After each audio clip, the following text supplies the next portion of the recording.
You're watching Grassroots Resistance Collective, Texas grown, people powered, and unapologetically bold. We expose corruption, amplify real candidates, and give voters the truth the system tries to bury. No spin, no sellouts, just resistance. Let's get to work. Good evening, everybody. It is Tuesday, September 16th, 2025. I'm here with my host, Chastity and Jen, and we are here with tonight with Johnny Lee Hammitt. He's actually running for Texas governor. He's taking on Greg Abbott, of course. He's got a pretty good platform working on economic populism and social progressivism. Um, he's also going to be focusing on cannabis reform, so we're going to hear a little bit from him tonight. What's going on, Jen and Chaz? Y'all got anything tonight? Nope. Hello, everyone. I'm actually really excited to talk to Johnny. Would you like We're to all excited. excited. Sorry, we are all super excited to talk to Johnny. So we've had I think we've talked to 2 gubernatorial candidates at this point. I think Nick Pappas is a gubernatorial candidate. Yes, Papas and Tim for Texas. Pappas. Pappas. And then Megan Tasseldar, but she's since left the race. So you are in a growing race here. What the heck made you decide to do this? Basically, in the line of work that I'm doing, I work in the cannabis industry. Seeing people's lives change for the better with cannabis, and then seeing our governor just be so nonchalant about cannabis rights, and also Dan Patrick actively trying to take it away, radicalized me. I have a close client that comes in, that he's literally missing half of his brain. He's lived with lupus his entire life. He had a brain tumor. He had to get half of it removed, and whenever he was going through surgery, he almost died of sepsis. He's lived a life that I wouldn't wish on anyone. And over the past 4.5 years of him coming to us, originally when he walked in, he was on a walker. He was on a walker, and he could only communicate through text messages. Through 4.5 years of working with us, he no longer needs his walker, and he's able to form sentences. There's still, a bit of a language barrier, but the fact that he's able to joke around, and he even did like a little light jog in my store, it shows the incredible work of this. And seeing that anyone that's in political power that would want to take that away, they don't deserve to be in the position that they're in. So I agree more. So I'm also in the cannabis industry. What do you think that this what would legalization framework look like to you, or regulation framework look like to you? I'm for legalization, and I'm for also regulation. My idea is to fully legalize and decriminalize, but also those that have helped pave the way to keep hemp legal in Texas should be rewarded for that, for their hard work. They should have first dibs into going into making the transfer to full-on marijuana if they choose to do so, but also just have regulations as a whole.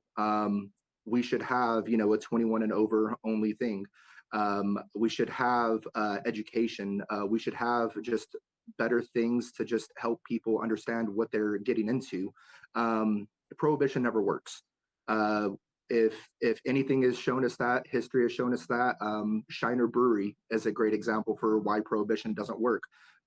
During prohibition time, they wouldn't sell beer, they would sell you tokens, and you would trade those tokens in for beer and other things. So they technically were never selling beer, but they were selling tokens for that. And to this day, if you go to Shiner Brewery, they still give you tokens for that to keep that tradition.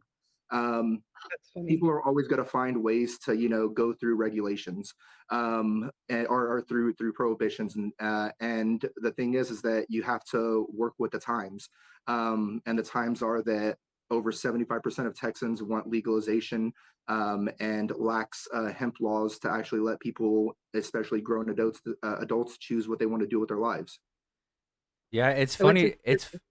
It's funny that you mentioned that, with prohibition, because it doesn't work. Even with the September 1st, the was it HB or SB 2024? HB, SB? Uh, SB. SB 2024. Even with that, there's already ways for people to consume in store at certain dab bars. It's like all you're doing is just like creating like just these weird freaking loopholes and weird alternatives to like things, and it just doesn't work. It doesn't work, and I think we've done a pretty good job at regulating ourselves, and Oh yes. it's just unfortunate that we have all these whatever you want to call them, bad actors and investors who are just like, one, make us look bad, and two, work against us. Yeah, and the thing is that like essentially all SB 2024 did was go, hey, black market, Hmm. hey, other states, Yeah. do you want half of our Oh $10.8 no. billion industry? Here you Yeah. go. What are we doing? Yeah, I totally agree with that. I was gonna say whenever I went to Sturgis one time, and you could, on the side of the road, you can pull over and you can get a shot. And Oh, but they don't sell you the shot because they don't have a liquor license. So they sell you a rock, a pet rock. They sell you the I, rock, and you get a I free shot with believe the rock. I believe there was a food truck in Dallas a few years ago, that they didn't have their food, like their food seller certificates or anything, but what Mhm. they did is that they sold plates, and then like tacos would be free for it. Oh yeah, That's awesome.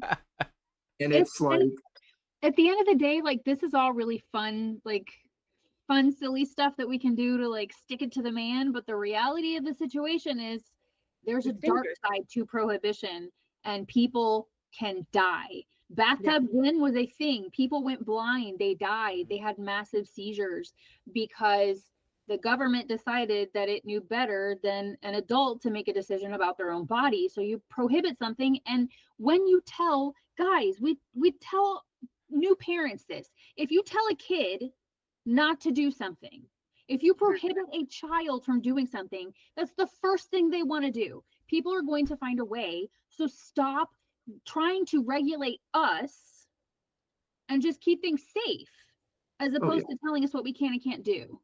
I mean, the number one thing that I always grew up hating, getting told, was because I said so, without Oh, giving yeah. like an explanation. because it's Um, it drives me crazy, and like I always like, if you would give me a reason why, then I'd be understanding. But if you just say because I said so, then I'm like, that's not an answer. That's just stop bothering me. yeah. Um, Mhm. and my teachers either loved me or hated me for that. I mean, if prohibition worked, then people wouldn't be ODing in prison. Exactly. If I always like most prohibitive place in the world would be a prison, and people still die from overdoses. How?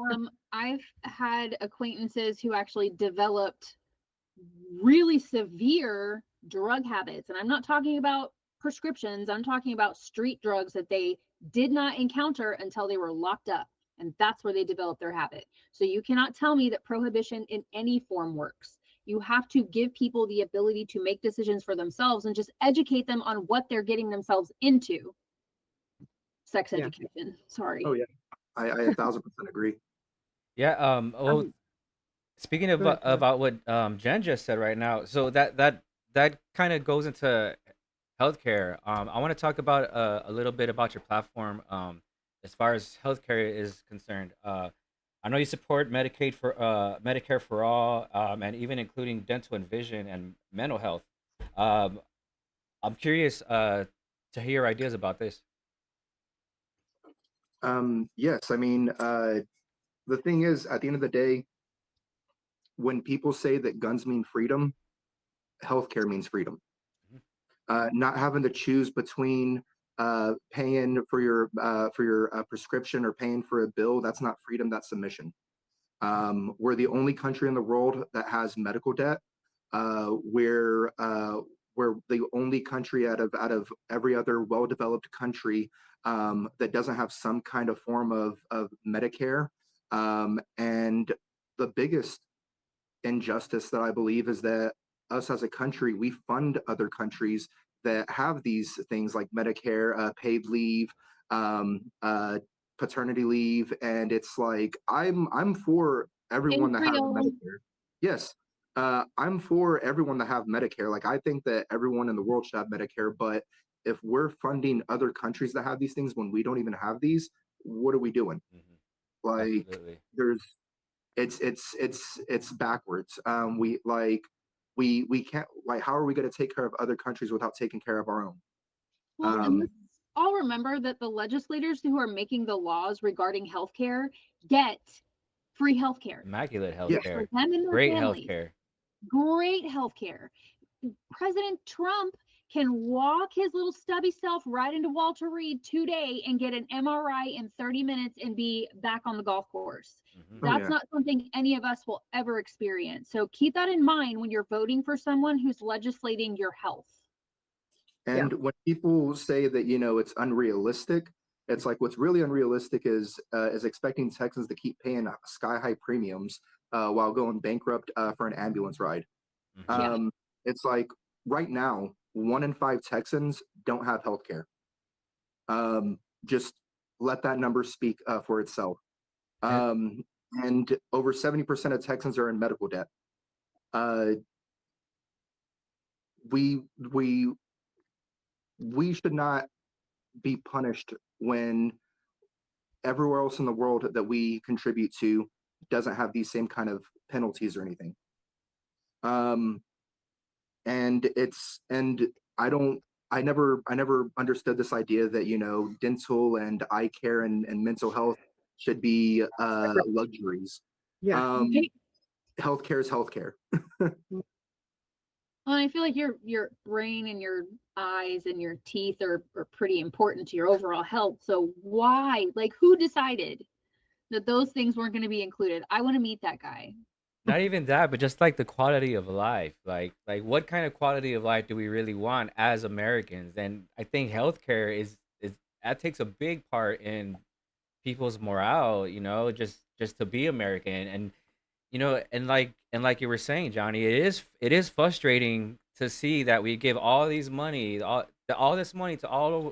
these countries all over the world, and we have people drowning in debt and people who are dying because they couldn't afford that ER trip or something.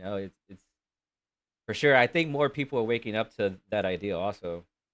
Yeah, and also it's and another thing is being a small business owner, having universal healthcare, even Medicaid for all, it frees the burden for small businesses. It's beneficial for small businesses to have a Medicaid for all or even universal free healthcare, because it lowers the burden of that. Um, it gives people more opportunity to be free, and that's what I'm all about. How would you cover the cost of that for Texans? Well, we would go through the financial the franchise taxes that we already have in Texas. Basically, I want to turn them progressive, meaning that small businesses, until they make 2.5 million a year or more, then their percentage of what they would have to pay out yearly would go from 1% going all the way up to making billionaires pay multiple. Ideally, I'd love 15% because we pay 15% in our taxes. But that's a bit of a pipe dream, but I do believe it is optional and also doable. I know that Bernie Sanders and I believe it was the governor for I'm going to lose her name. I was reading an article earlier last night, and it was basically they came up with a new bill that will tax billionaires and to actually help redistribute for Medicaid. And I didn't get to read all of it, but I'll definitely send you guys the link to it after this. But everything I read through that, it sounded awesome that we could implement a new tax. But right now we could already work through the franchise tax that Texas already has. to help, loosen the burden from people and go through, make the companies that benefit the most off of Texans' hard work pay their fair share. So you're not talking about like yours and Chastity's small businesses. We're talking about large corporations that Yes. kind of McDonald's, Amazon, SpaceX, all these billionaire, multi-billionaire corporations that benefit from Texas's labor and our land and our infrastructure. If they could benefit from that, we should be able to benefit from it as well.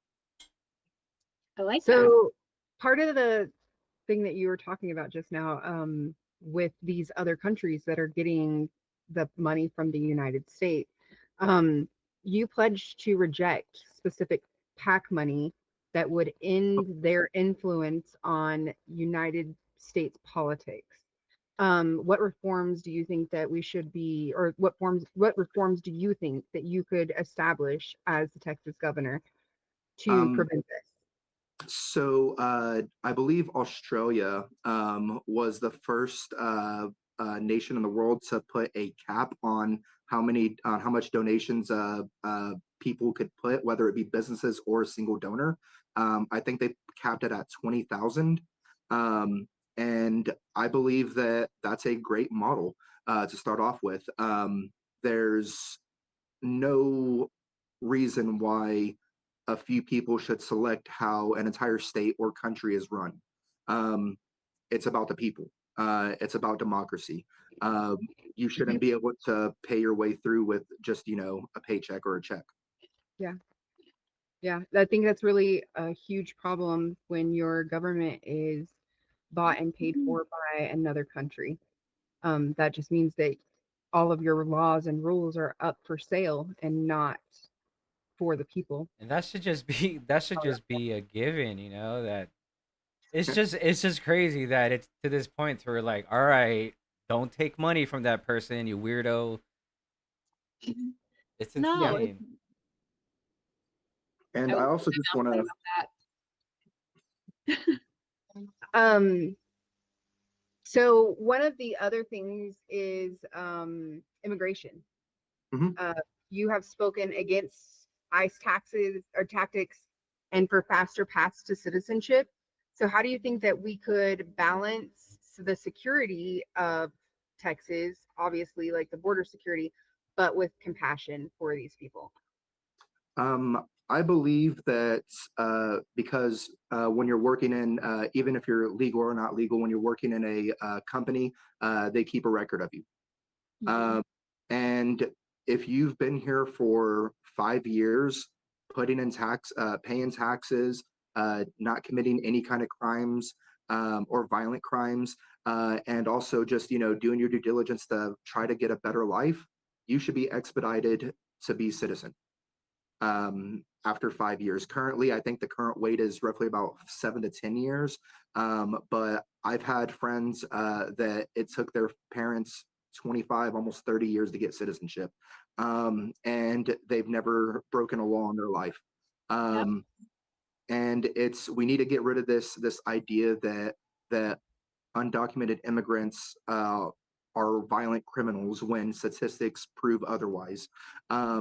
I think the current statistics are like undocumented immigrants or immigrants as a whole are 75% less likely to commit crimes. It might be 65%, 5%. 75.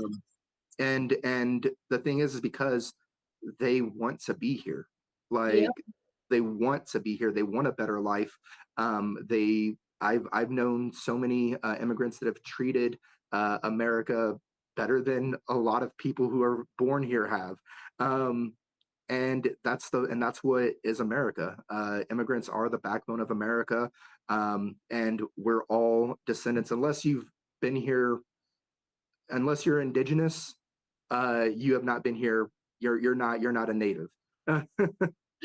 What? Oh yeah. No one's illegal. I say this as a Texan whose family's been here since 1835. Like, Me too. I say it all the time, like to my children regularly. We're in Mexico. Like this isn't ours, guys. This is not ours, regularly. And I think it's important to be honest about our history. That's actually something that I wanted to ask you about as far as education goes. We have gone through a process, I think, over the last, I would say, 15 to 20 years in Texas of dumbing down the requirements to graduate from high school. There's No Child Left Behind has not been good for us. Oh yeah. And then on top of that, we've got all this pullback of funding or denying of funding, denying of programs, ending of critical measures to protect children in public schools and when they get home. So how would you propose to improve the education system here in Texas while also bringing in more funding for public schools? So one of the things that I have, it actually kind of falls in line with gun accountability as well. We're in Texas. We're never gonna get rid of guns. That's just the reality we have to live with. But the thing is that we could actually set stages to actually help prevent things. I want to incentivize schools to actually have a standardized gun safety program, because starting off early will help them, learn, hey, these aren't toys; these are dangerous things that can, kill. And by doing so, we'll incentivize schools to actually get funding by using these programs. As well as that, I want to issue in a optional gun safety program for everyone, that if you do it, then you will get incentivized to have lower car insurance, lower house insurance, to help, keep accountability. As far as schooling as a whole, I believe in universal free childcare from ages 0 to 6. People want to get mad at, quote unquote, welfare queens and stuff, yet there's no incentives to get off of any kind of system. Give them a path, give them a success. It's never a waste of money when you're investing in the future. So I want to issue in, like I said, universal free childcare from ages 0 to 6. I want to fund public schools by incentives such as that, as well as just funding them in general. We're ranked one of the lowest in education, and I believe that is by design. Because certain powers that be want to push for privatized schooling, so they could get kickbacks. And while lowering public educations, that gives people less opportunity to actually be successful. So then it just creates grunt workers. I want to fund public education. I want to fund universal trade schools and universal community college. It's not, and anyone that tries to say it's a handout, like I said, when you're investing in the future, that's setting a foundation. We're all going to get old one day. I don't know if you've seen the Gen Z stare that say, do you, like, anyone that wants to, crap on the younger generation? It's like, think, we're going to be old one day. Do you want that person with the Gen Z stare to, understand, what kind of medication to give you? I don't know what the Gen Z stare is, but I think my kid does it to me. Right? They just look like psychopaths. Oh yeah. It's just like a blank psychopath stare. It's like you ask them a question, they're like, Yeah. Yeah, he does it to me a lot. I didn't realize it had a name. I just am like, stop doing that. Do what I said. Yeah, donut. What was it? Because I said so. yeah. Sorry. So tell me a little bit about your plan for property taxes. It is to lower them, correct?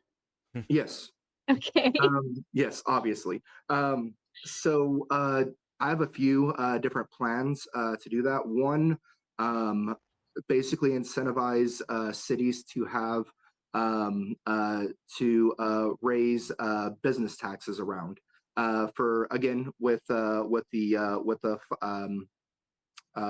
franchise tax that I want to make progressive. And then on top of that,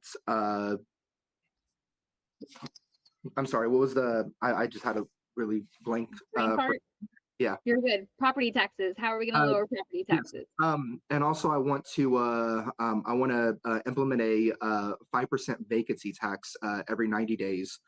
There's currently 2.1 empty homes in Texas owned by big billionaire corporations that wait for a speculative market, and they refuse tenants because they want to get the highest dollar. If they could benefit from a speculative market, so should we. And so I want to tax them 5% every 90 days per house they own to incentivize them to sell low. I want to then use that money to help fund nonprofits like Habitat for Humanity. I'm a Habitat for Humanity kid myself. My fourth grade teacher helped build my home. Shout out to Mr. Lupton. And you know, like we didn't have a lot growing up, but we had a home and we had a foundation. That allowed us to, you know, stay in the same school district. That allowed my brother, who's one of my biggest inspirations. He's a barber. He started cutting hair at the age of 12 and had an entire line of people wrapped around our house cutting hair for $2 a cut. Now he owns a community college or a barber college, a barber studio, and a beauty salon. Awesome. Those things wouldn't happen if we didn't have a foundation to set us right, and everyone deserves that. That's awesome. Barber school's trade school, by the way, guys. Jennifer was a barber in her former life. Trade school's awesome. We need more people going to trade school. Yeah, Oh for yeah, sure. barbers are incredible trades to get into. Yep. People tend to think, oh, it's just cutting hair, but no, there's you make bank.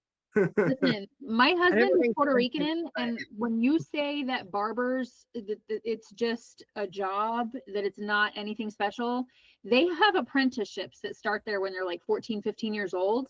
And my husband and I have been together 19 years. I cut hair as long as your brother did, like from the time I was little.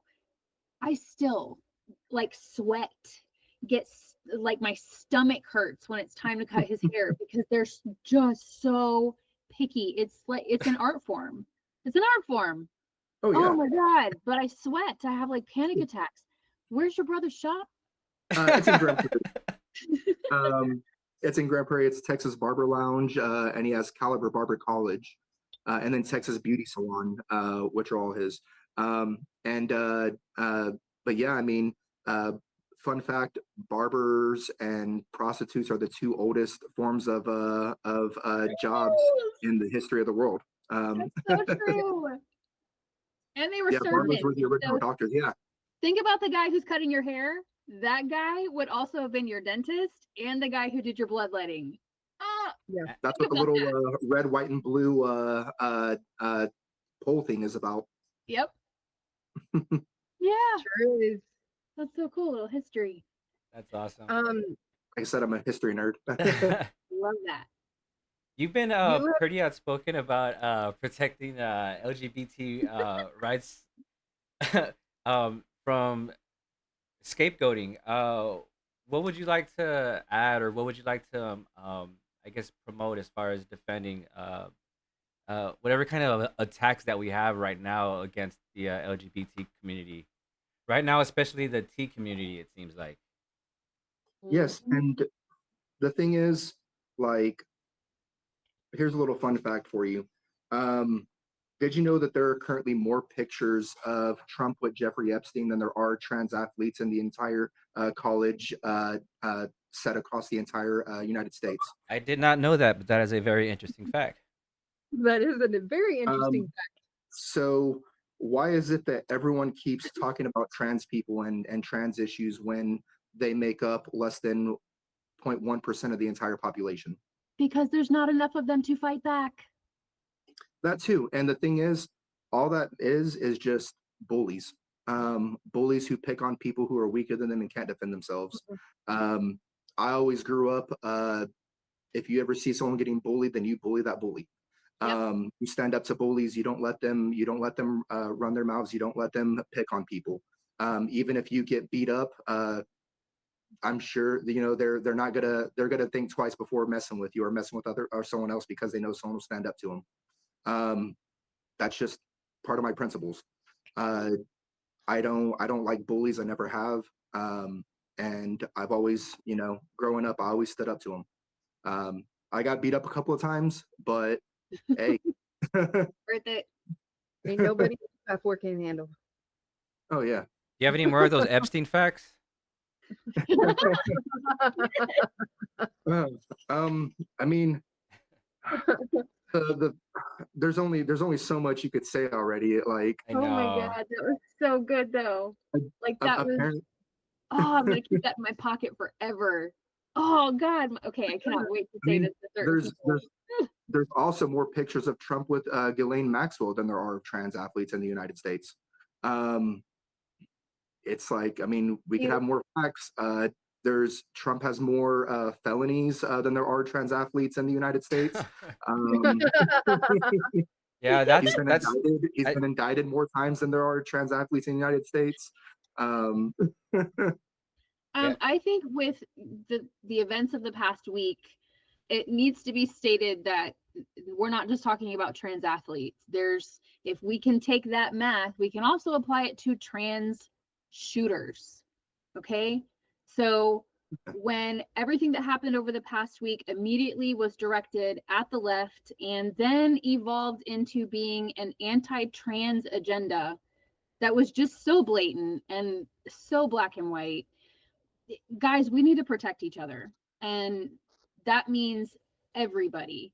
um yeah, I just always thought it was like it's where it's at now to where they're trying to blame it on this trans shooter or whatever. But it was like, okay, you were forecasting this the whole time. I've never heard anybody say trans everything until Donald Trump came into office. Like, what is Yeah. trans everything? Like, it's trans. What is trans everything? So it's obviously that they had a Everything. narrative, and however it happened, that's what they went with. I think they showed their cards too early, and Yeah. we got a glimpse behind the curtain for sure. But I don't know. I I mean, think at this point, they're kind of telling on themselves. for Uh, sure. I Absolutely. mean, I could tell you, like, as someone who's, very, I have a lot of gay friends. I have a few trans friends. Mhm. I'll be the first to admit, when I was younger, I was reactionary towards it. I didn't understand it. I think a lot of And us were. yeah, and then, like, because a fairly close friend of mine, they disappeared off the face of the earth for like 8 months, and then they came back and they're like, "Hey, my name is Emma now. Um, Please refer to me as that." And I just it it completely, like, kind of rocked my world. I was like Mhm. 21, 22 at the time, and I was reactionary. And then I had said some mean stuff before, because it was just stuff that you heard, Yeah. like, oh, mental illness or anything like that. And then I realized how much it hurt them, and then I actually decided to speak with them. I apologized right off the bat. I'm like, "Hey, I didn't mean to hurt you. I didn't know that I was, being rude or anything. This is just stuff that I've thought of or heard." When Um, you're raised, you just talk and that way. and just, like, yeah, exactly. And just speaking to them and realizing, hey, at the end of the day, this is still my friend. Mhm. Um, why should I care what they do with their own personal lives if it makes them happier? And also, like, um, a little joke that I have with some of my friends that have been reactionary, that I've learned that, hey, like, stop being reactionary. Um, it's a bit of a dark joke, but it's like, hey, like, why would any guy in America willingly choose to be a woman in America, because that's naturally taken an L. Um, Thank like, you. oh, you want to get paid less, you want to be objectified, you want to talk like your opinions don't matter, you want a state to decide what they can and can't do with your body, like, you want to feel in danger all the time, like, who would who would willingly want to choose to go that route, if they had a choice? That's why it's like, at the end of the day, it's like, leave people alone. Let them choose what Yeah. they want to do with their lives. If it makes them happier, I mean, hey, that's part of America. We all have the choice to reach life, liberty, and the pursuit of happiness. Yep. And if you don't like it, then, leave. No one's keeping you here. If you want, hardcore Christian values or anything, move to Poland. Right? it's Yes. The thing about America is that, and I don't have anything against anyone who's religious or anything, but it's like we have a separation of church and state for a reason. Yep. We have these laws put in by our forefathers for a reason, because they've seen what happens when events like that happened, and to escape from it so people don't get persecuted for just being who they are. That's why they originally came here. So it's like, what are we doing? Why are you trying to go backwards? If you hate America so much of what America really is, then leave. And that means, an America for everyone, because that's what we are. Well, and I think the flip side of that too is the same people that are telling you if you don't like it here, leave, are the Christians who are using our faith against us to keep us against each other. They're using our faith, they're bastardizing God to keep us divided, so we're not questioning the fact that they are absolutely blasphemers, number one. Number two, they have no intentions of doing right by us. They're just waiting for their orders from even higher up and their checks to come from their buddies. So at the end of the day, I don't want to vote for somebody that prays the same way I do. I want to vote for somebody that wants to make sure that my neighbor who doesn't pray like me is allowed to continue to pray the way that they do. And that goes the same for who they want to marry, for what they want to be called, for where they want to live. It's none of our business, you guys. Our job is just to make sure that we do a good job raising our kids, that we don't set anything on fire on the way out. Like this need to have your foot in everybody's living rooms. And I'm not talking about just politicians, just like us as individuals, our access to people. It's crazy. Like we've become these gross, weird, like voyeuristic stalkers of what all of our neighbors are doing and how we can make it stop. And I just wish somebody would get in office and say, everybody shut the up and mind your business. This is what it is. It's like, stop being weird. Like, Yeah, For real. why are you looking at me? Like, Stop. why do you care, dude? It's so weird. One thing that I've done, because I have some family members who are very homophobic. I mean, we live in Texas. And like, out of their mouths, it's always, gay this, trans this. And I just go like, are you jealous? It's like, what are you, like what? You're obsessed, dude. Like, this is something you need to work out. I've gone multiple days. I've gone months, years without thinking of, trans people. Unless it gets brought up in the media. And the only reason I think about it is because somebody on Fox News brought it up. Oh my God. Or it was like a clip on TikTok or Instagram. It's Nancy Mace. She's in my ear, in my dreams, going, I'm not gonna have any men in the women's bathroom, men in my spaces.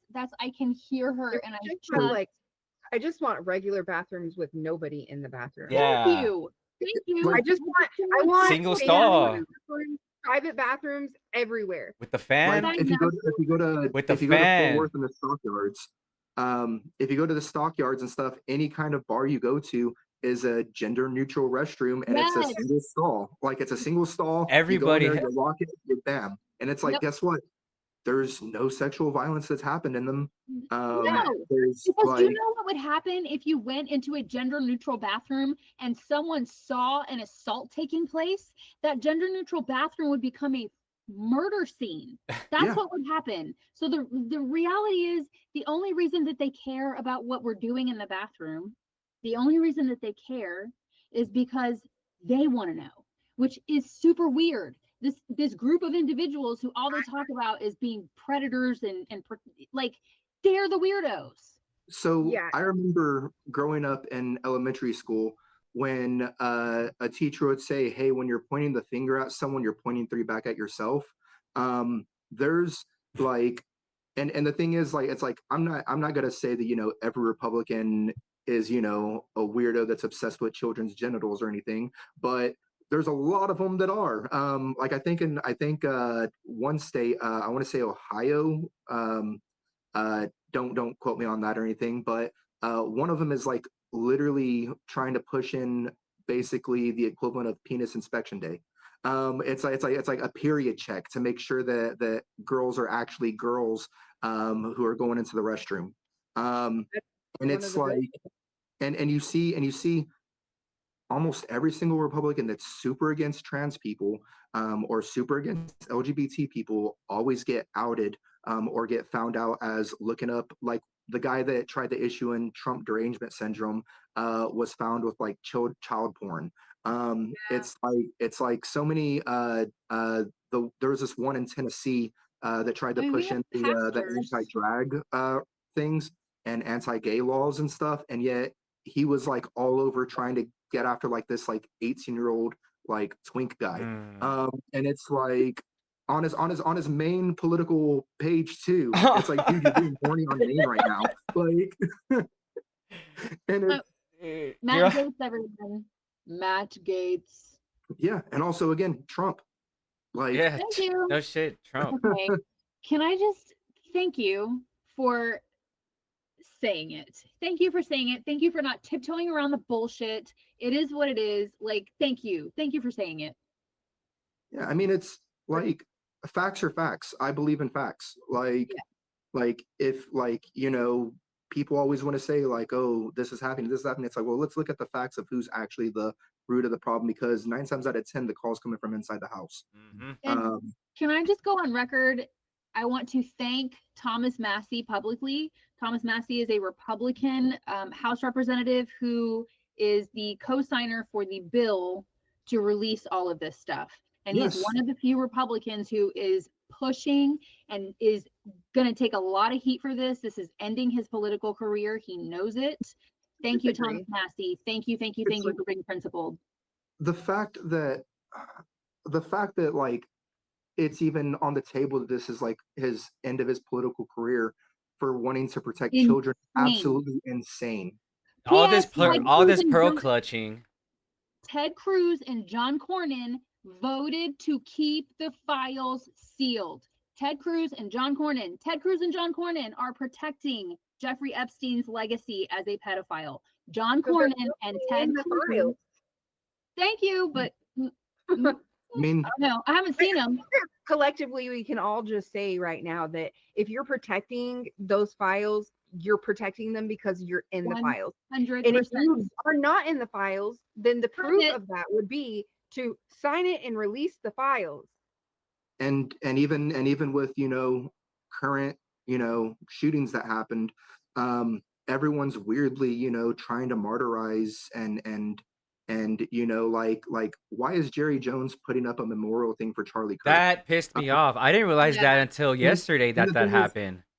like Charlie Kirk talked mad shit about the Dallas Cowboys and their fans. He said that they were all 5'3" Mexicans and they were all So? immigrants. You and didn't the know thing that?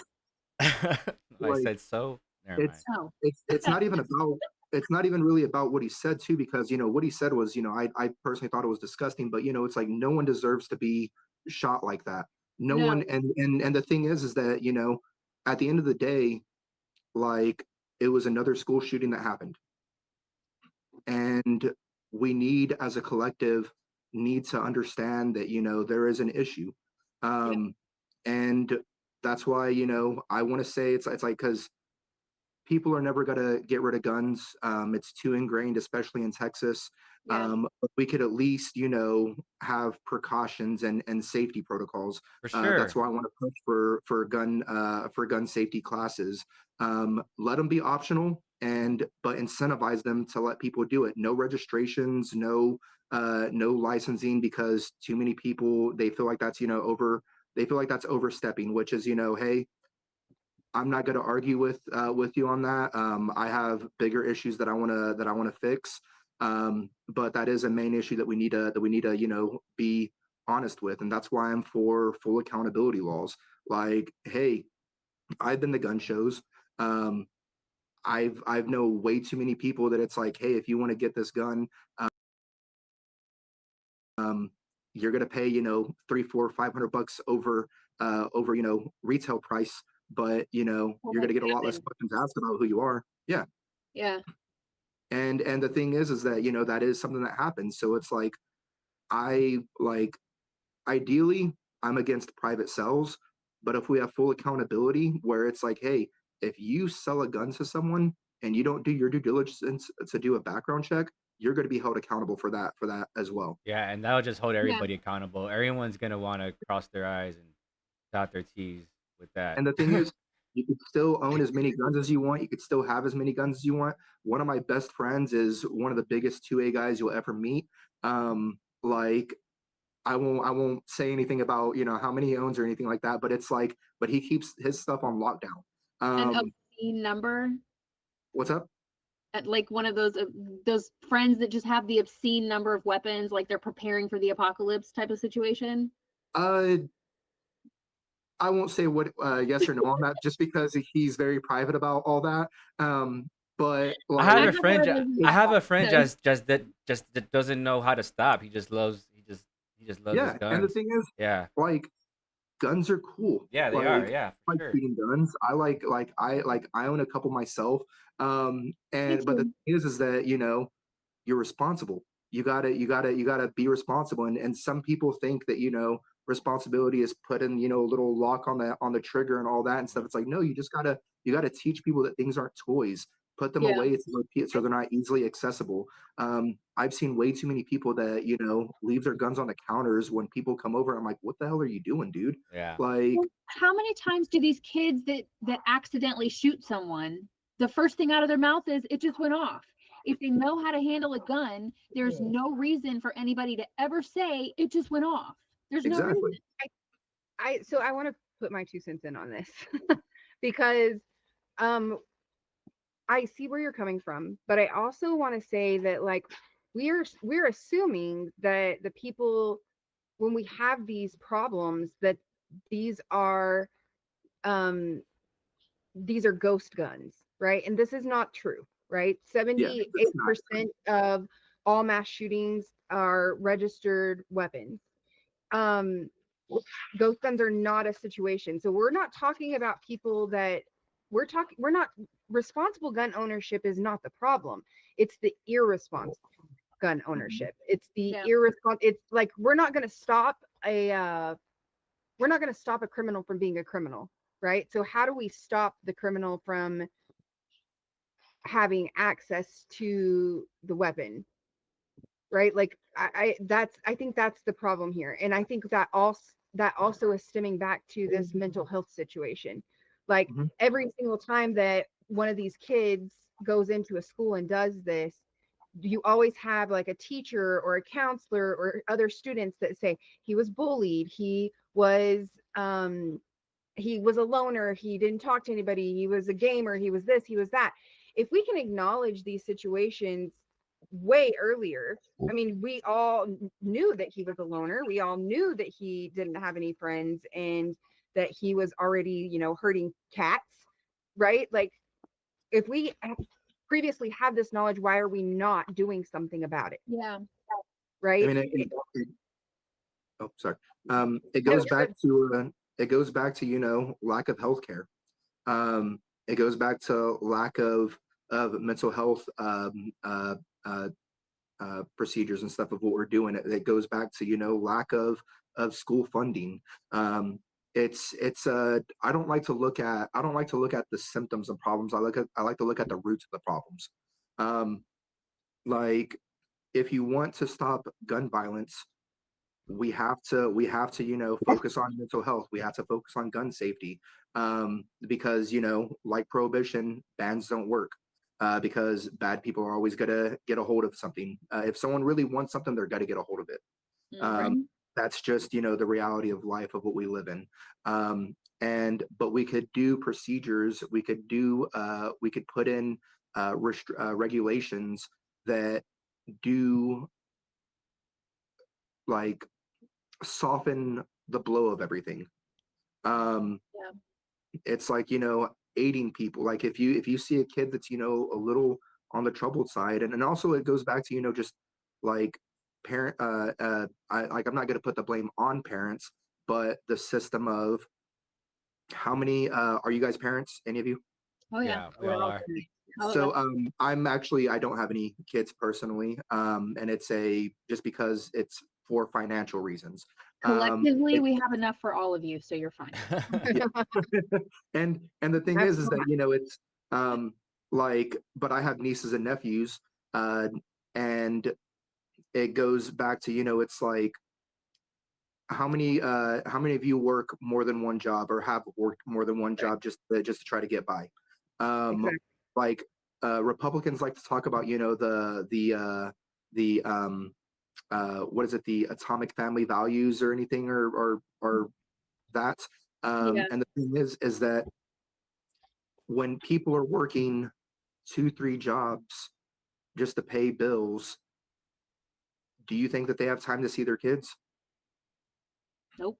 When both parents are working 2 3 jobs just to get by, um, and just to make sure that there's food on the table, who's watching their kids at that point? um, People want to blame the parents, but it's the system that has failed us that has caused these things, because then kids end up getting taught on iPads.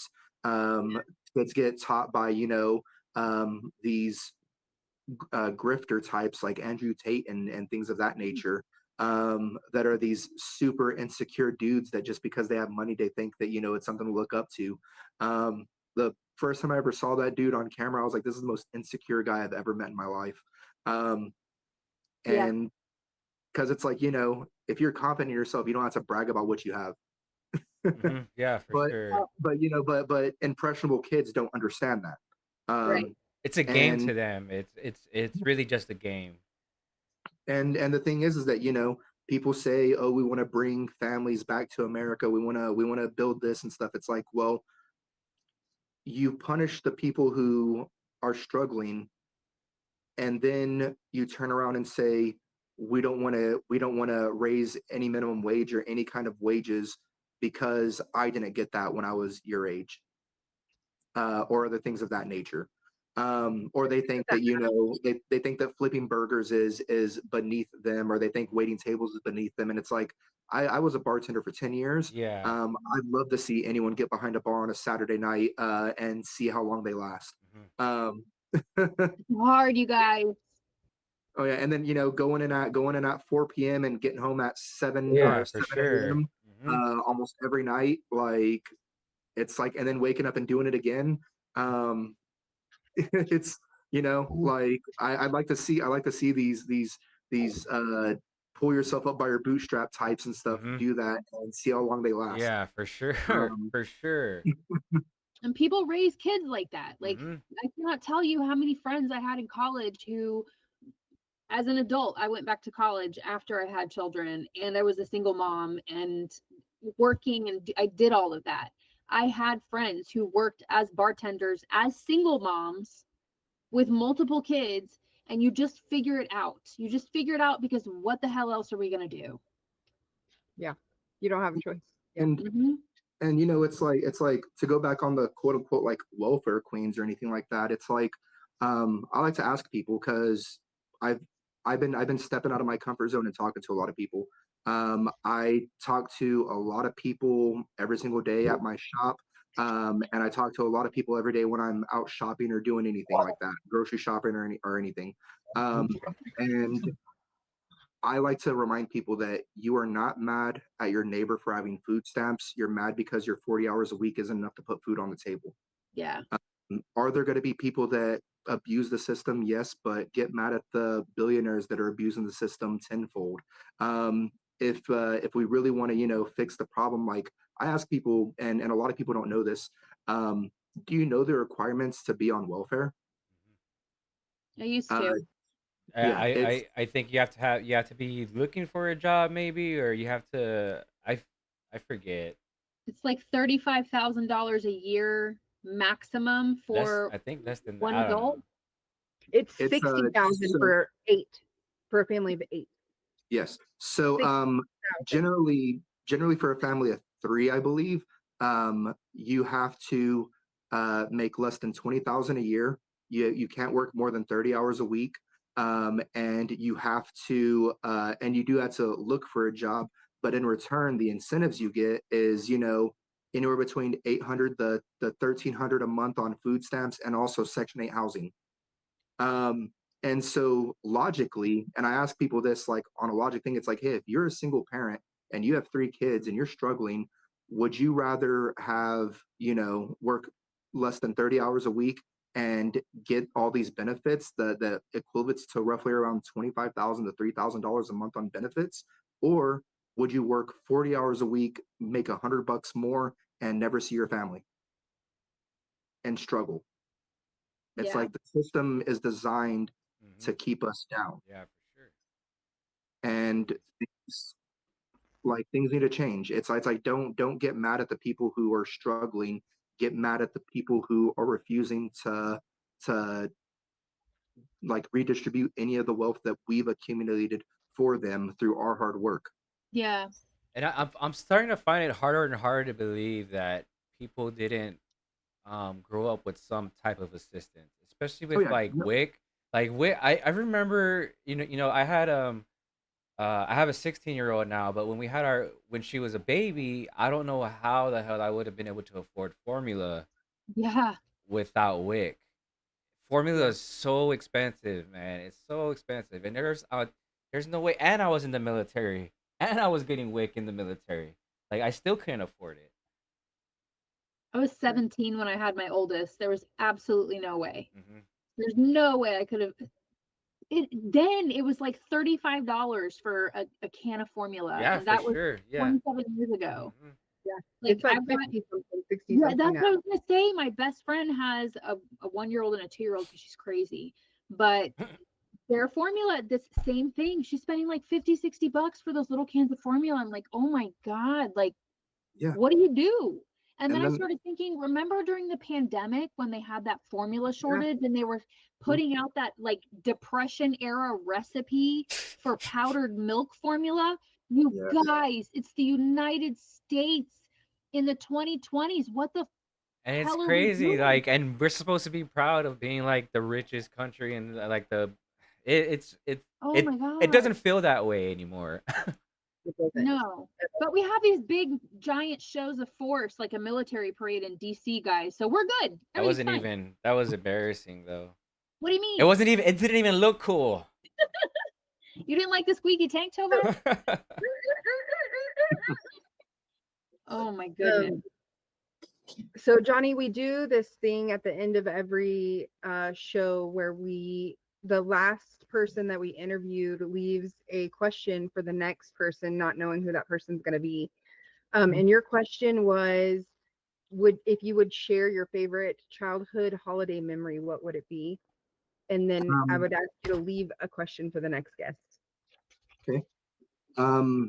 So my favorite childhood memory for a holiday, um, I want to say I was about 6 or 7. Actually, no, I was probably way younger, like around 5. And my dad surprised us with a green translucent N64 with Donkey Kong 64 on it. Heck yeah. Um, Greatest gift ever. He even got us a second controller. And so, Oh my God. we didn't have to, fight over who got to play or anything. Best memory ever. I mean, I was ecstatic. I think there's a video of me somewhere like freaking out going, we got a 64, we got a 64, like, and but yeah, so yeah, that's my story. And I guess my question to ask for the next person is, what were some of the antics you did as a kid? Like one of the more wild antics. Because I used to go explore like uh, um, manholes and spillways and everything and stuff. Go through woods and everything as a kid. I mean, hey, Same. when you're a young boy, Same. like see, Yeah, I'm not alone. same. Um, Guys, we're okay. Like we were like feral kid. Like I was literally a feral kid. Like it was just oh yeah, I was a street kid. Y'all, I have a I probably had like 13-year-old. a My couple son couple turned hobos for 13 a friends. week ago. Y'all are scaring me. so I grew up where there was a big creek that goes like a Heck half yeah. mile long in front of my house, and I explored that thing in and out. Hmm. Anytime I ever got in trouble with some other kids, like some bullies or anything, or some other people that tried to, fight me or anything, I would know exactly where to hide and have areas and stuff, and then like jump on them to get the advantage back. Um, Oh my it's God, a it's almost little Vikings. That's awesome. All well, right. it's things you do. It's things you do when you're a kid, and it's like um, I like as scary as the world is now and stuff. Like I would love for my nephews to have Just those kind just of adventures just and have that stuff. freedom. Yeah. Yeah. Have Yeah, that same freedom. That because I shit mean was Yeah. it's like fun. I was one of those kids, because I'm 33, so I grew up in that age frame of pre-internet, Yeah, growing yeah, alongside the internet. yeah, So like Yeah. when we weren't when we weren't looking up cool Dragon Ball AF yeah. Goku Super Saiyan 10 or anything like that, we were out in the woods exploring and just being imaginative kids. Yeah. Um, Yeah, we're definitely, I'm 10 years older than you. A little, yeah, 10 years older. I think you guys were the last era of kids that went outside to play. That was it. Yeah. That was it. And then Dora happened. And then digital Dora happened. And here we are in the Yeah, apocalypse. go. There we go. All right, Mr. Johnny Lee Hammitt, candidate for Texas governor. I really appreciate you for coming on. It was a pleasure. We're gonna go ahead and sign off. You could stick around for a little bit if you want and hang out after. But other than that, we'll see y'all later. Yeah, thank you guys. Thank Oh you. yeah, Before you know what? yeah, Where can everybody find you? Sorry. you could find me at Johnny for Texas on Instagram, or you could look at my website at johnnyfortexas.com, which is also on the front page of my Instagram. Shirts are coming soon. Yes. Uh, Oh, nice. Nice. We and love merch. yeah, they will be on pre-order soon. And there's also ways to get involved on my website, and you could also DM me personally if you want to get involved or just help spread the message. Basically, like I said, my key values is everyone deserves food, water, shelter, and dignity, and too many Texans live without those four necessities in life, and things need to change. That's awesome. 100%. All right, I love it. 100%. Thank you so much. Thank It you. was All right, so nice Thank you to guys. meet you, once Johnny. again, everybody, that is Johnny Lee Hammitt running for Texas governor, and we'll see y'all on Thursday. Later. See ya. Bye.